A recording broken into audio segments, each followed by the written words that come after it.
Yo me definiría pues madre, evidentemente, luchadora, positiva, sin miedos, siendo consciente con el tiempo y con lo que la vida me ha enseñado de que todo se puede conseguir, cuando uno lo sueña de verdad y lo sueña desde dentro.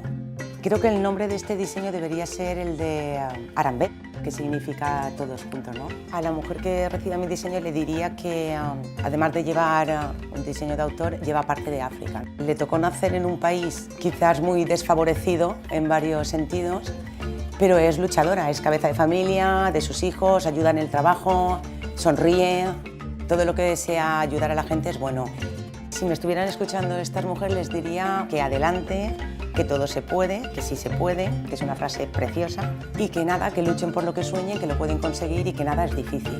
Simplemente es un poco complicado el empezar. Más que lo que es el coser o el crear, que se entiende que innatamente ellas lo llevarán dentro, serían las fuerzas de luchar, o sea, de que sepan que lo que sueñas lo puedes conseguir, ¿no? Y de que independientemente de lo que te haya dado tu entorno, donde hayas nacido o las personas que hayas tenido al lado, creen tus sueños, créelos desde dentro y seguro que los vas a conseguir. Pero sin duda, si los crees de verdad, los consigues.